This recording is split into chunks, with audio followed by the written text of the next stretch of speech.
31ৰ নিশা কেনেকৈ মৃত্যু হ'ল পায়েল শইকীয়াৰ পায়েল শইকীয়াৰ মৃত্যুৰ আঁৰত কোন কোন আৰক্ষীৰ জালত পায়েলৰ দুই প্ৰেমিক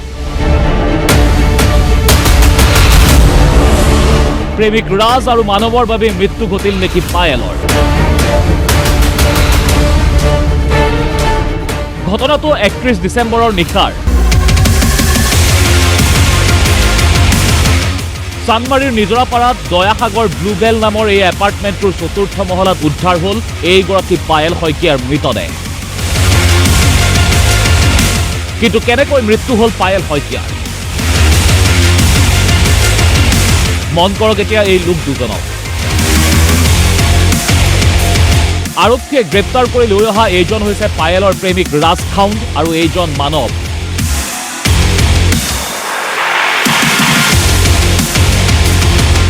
কেইবছৰমান পূৰ্বে এখন বাৰত পায়েলে লগ পাইছিল ৰাজক লগ পোৱাৰ কিছুদিনৰ পিছতেই তেওঁলোকৰ দুয়োৰে মাজত আৰম্ভ হ'ল প্ৰেমৰ সম্পৰ্ক ডাঙৰ কথাটো হৈছে গুৱাহাটীত মাক থকাৰ স্বত্তেও পায়েল থাকিবলৈ লৈছিল ভাড়াত এটা ফ্লেটত প্ৰেমত পৰি ৰাজে পায়েলক দিবলৈ লৈছিল ইটোৰ পিছত সিটোকৈ মূল্যৱান সম্পদ আনকি নিজৰাপাৰাত দয়াসাগৰ ব্লুবেলত এপাৰ্টমেণ্টত ভাড়াত লৈ দিছিল এটা বিলাসী ফ্লেটো ৰাজক স্বামী বুলি পৰিচয় দি ফ্লেটলৈ আহিছিল পায়েল শইকীয়া ফ্লেট লাভ কৰাৰ পিছতেই প্ৰতিদিনে নিশা সুৰাৰ পাৰ্টি কৰিছিল পায়েলে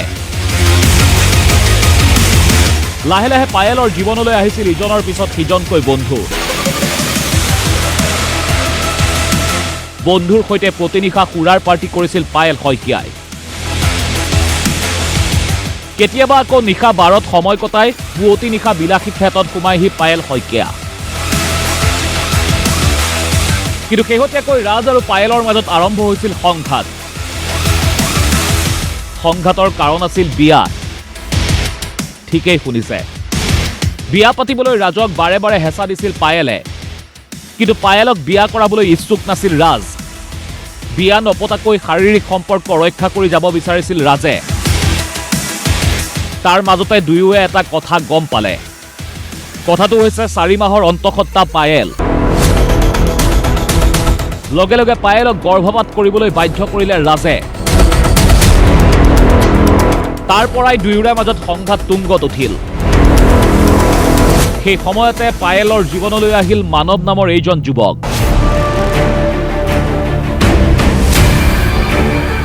মানৱ হেনো পাতি লোৱা ভায়েক পায়েলৰ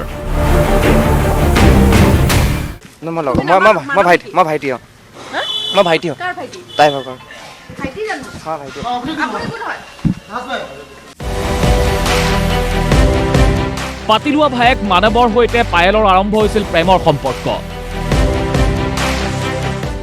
সম্পৰ্কৰ সমান্তৰালকৈ পায়েলৰ মেনেজাৰ হিচাপে কাম কৰিছিল মানৱে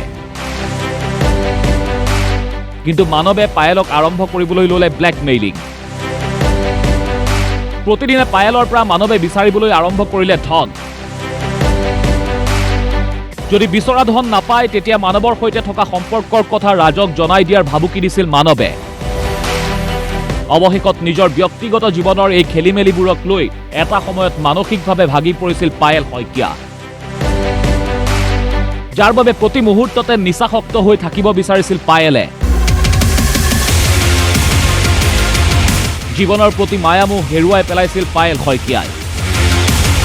এতিয়া মন কৰক চিচিটিভিত বন্দী হোৱা এই দৃশ্যসমূহ ঘটনাৰ আগনিশা অৰ্থাৎ 30 ডিচেম্বৰৰ নিশা পায়েলৰ সৈতে ফ্লেটত কটাইছিল পাতি লোৱা ভায়েক মানৱে পুৱা প্ৰায় 9:30 বজাত ফ্লেটৰ পৰা এইদৰে ওলাই গৈছিল মানৱ ফ্লেটৰ চিচিটিভিৰ ফুটেজত দেখা গৈছে মানৱ ওলাই যোৱাৰ দৃশ্য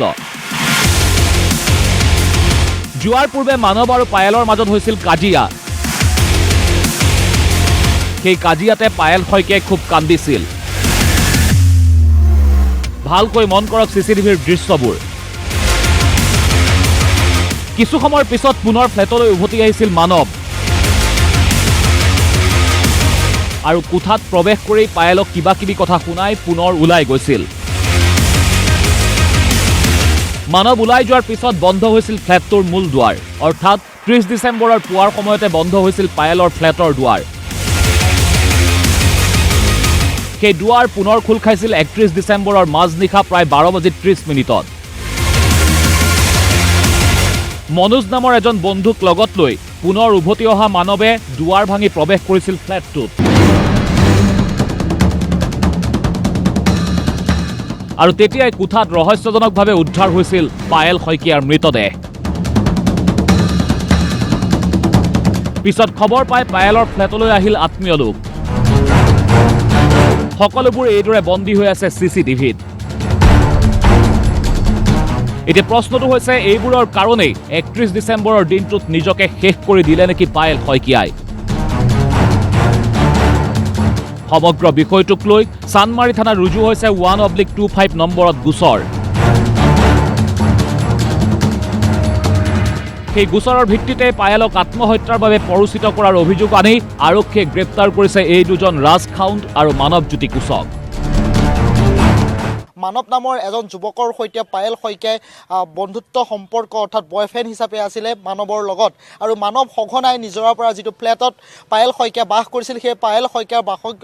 ফ্লেটলৈ সঘনাই অহা যোৱা কৰিছিল। কিন্তু পায়েল শইকীয়া 3 মাহ পূৰ্বে ৰাজখাউণ্ড নামৰ যিগৰাকী তেখেতৰ স্বামী আছে, তেখেতৰ সৈতে বিচ্ছেদ হৈছে, তেখেতৰ সৈতে কাজিয়াৰ সূত্ৰপাত হৈছে। আৰু অৱশেষত 3 মাহ নহওঁতেই এজন যুৱকৰ প্ৰেমত পৰিছিল, আৰু সেইজন যুৱকেই হৈছে মানৱ। আৰু সেই মানৱৰ লগত যিটো CCTV ফুটেজ আমি লাভ কৰিছোঁ, আৰক্ষীয়ে যিটো CCTV ফুটেজ লাভ কৰিছে, মানৱৰ সৈতে 30 ডিচেম্বৰ নিশা সঘনাই কাজিয়া সূত্ৰপাত হৈছিলে। যিটো CCTV ফুটেজ দেখা পোৱা গৈছিলে, প্ৰথম অৱস্থাত মানৱ বাহিৰলৈ ওলাই গৈছিল, তাৰ পাছত পুনৰ সোমাই আহিছিল আৰু আহি